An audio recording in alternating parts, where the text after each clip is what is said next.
things turned upside down. Verse 14. It says, or made it like some vile beast, laying it over with vermilion, and with paint coloring in red, and covering every spot therein.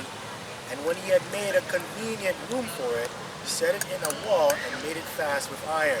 You see those Gadites men making like eagle statue with beer heads and you know, that's why the Most High dust them out. You know what I mean? But they shut down the tree. One part of the tree is for the canoe. One part of the tree is make some fire, and one part is their God, man. Yeah, you know.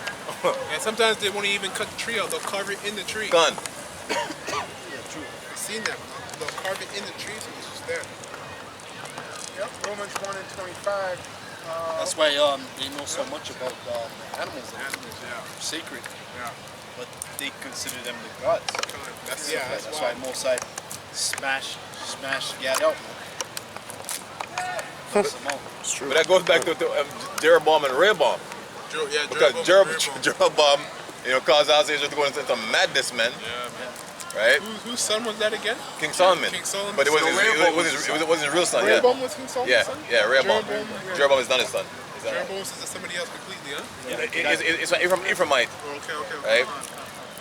But he took him as like a son, basically. Yeah, okay. Right? Right. Yeah, because his father was a friend of King Solomon. No? And then he died. He was a good warrior. Oh, yeah, right? He took care of him. Real quick, Romans 1 and 25, just to quick precept. It says, who changed? Wherefore also gave them up to uncleanness through the lust of their own hearts, right? To dishonor their own bodies between themselves, okay? Who changed the truth of Yahweh Shem Yoshai into a lie and worshiped and served the creature more than the Creator, right? Who is blessed for heaven, right? And it goes back to the beginning real quick of what we talk about with vanity of vanities. The first abominable thing is worship, man worship, and then it goes into beast worship. We're here now. Bestiality, all this bullshit, homosexuality, pansexual. What is it called now, brother? Pansexual? Pan-trans. It means all sexual. All sexual, right? So you'll have sex with a tree, you'll have sex with a dog, sex with children. Sex with a beer. Yeah. You can marry that tree. The grass. 6 parts. The grass. Yeah, the grass. You dig a hole. You know. Yo, that's crazy. Yeah, We don't do that. Yeah, but that's vanity of Marry a vanity. pizza and shit. Yeah. Con. It started with us, well not with us, but the wicked, okay, that's pushing that. Although the Lord here is speaking to Israel, because you'll follow the ways of the wicked. It's a serious thing. Where we are, straight, it's all that nasty pansexual shit. It's crazy. Okay, let's do this. So it says here, verse 15. And when he had made, verse 16 here, Wisdom of Solomon 13 and 16. For he provided for it that it might not fall, knowing that it was unable to help itself. Yo, you see the madness? He provided, he had to make it stand so that it wouldn't fall, because he knew it could fall. Tell me how we're going to do that for the Most High. He's going to serve these guys as gods. Complete madness, man. No, he's tearing down his statues. But the same wicked leader is still here, right? And have this Black Lives Matter, these simple fanners, they're fanning the hate. But you're pulling on the statues, that means nothing. But you know what? Even though it's a command from the Lord, in terms of his imperfect will, right? You allow that to happen. Why? So when the men of the Lord is showing you that these statues of these wicked individuals, okay, even though they're coming down, the point is that the guy is still in rulership. And he has to be destroyed. That's the whole point. He has to be destroyed. Just wanted to throw that in there. For he provided for it that it might not fall, knowing that it was unable to help itself. For it is an image and hath need of it. So you brothers, like, who do you think that reminds you of? Like what in this verse here? Say the verse one more time. Sure, it says, for he provided for it that it might not fall, knowing that it was unable to help itself, for it is an image and hath need of help. Does it remind you, brother? really represents how we were, because we're an image, you know, and really the Lord is really the builder, right? And we need help all the time. That's why Elder Malak was bringing out, you know, you can't do things in weakness. You need to do things in the Lord's power, right? Because He gives us strength. That's right. Verse Yeah, 7. because whenever we went to a battle, it wasn't us who went to battle just like that. It was the Lord who went out and actually destroyed our enemies most of the time. We were all in the right state of mind of praying and fasting and sacrificing before the Most High. Like during the time when King David and a little bit beforehand, the Most High actually went out there and took down our enemies. Where sometimes we didn't even, not one hair fell off of man. We didn't even get a dart even pierced him or whatever. Certain battles, man. That's how serious our power is, man. That's real invincibility. That's real.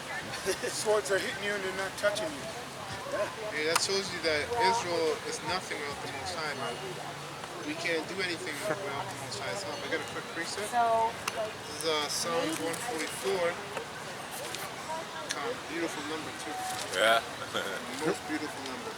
Psalms 144. Yeah, 44:1. It says, "Blessed be the Lord Yahweh, my strength." Barakatah Yahweh. Khan. Barakatah Yahweh Shai.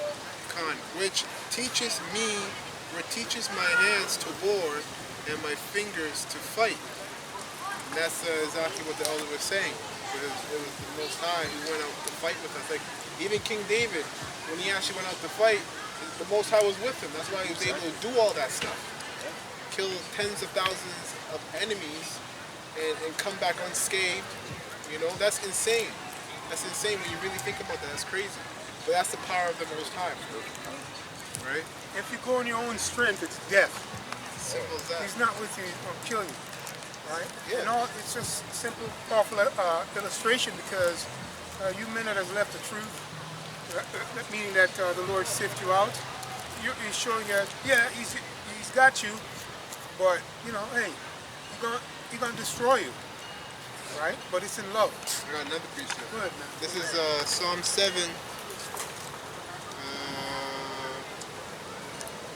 Psalm 7, and let's go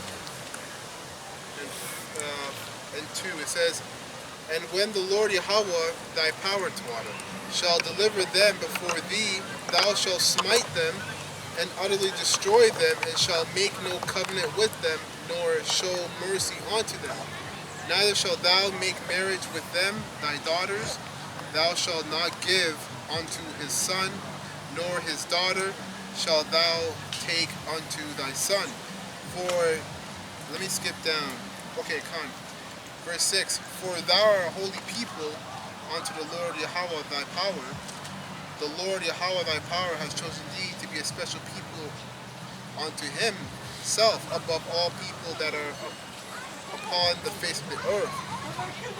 The Lord Yahweh did not set his love upon you, nor chose you because ye were more in number than any people, for ye were fewest of all people.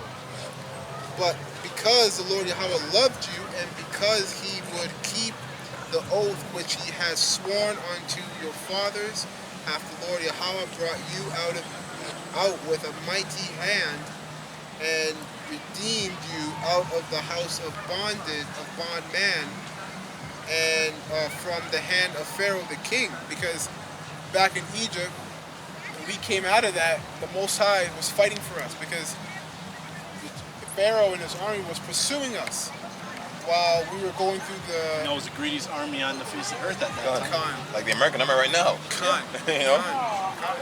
It was the Most High who protected us with all the miracles that he has set up for us to get through. I think it was the Gulf of Suez we actually crossed, Yeah. Aqaba, that we went through, right? And then on top of that, the manna from heaven in the wilderness. So without the Most High, Israel is nothing. And that wilderness was a horrible place too. Yeah, man, that's We were in the wilderness because there was wild beasts out there, man. Khan. Pure darkness. And they wanted to go back to Egypt. That's the crazy part. Yeah, Khan. Wild beasts, certain beasts you haven't even seen. That's crazy, man. It's actually crazy. Out in the desert, there's stories, man. Certain spirits out there. Strange apparitions. Yeah, strange there's apparitions, out there. Just one. Oh man, one time I watched this one thing about some mysterious stuff or whatever, and they said about out in those deserts, there's this wailing creature that just wails. You hear it in the night, man. And you're like, what the fuck is that? Like, That's crazy. bug out from hearing that shit. You know the movie The Hills Have Eyes? Oh, yeah.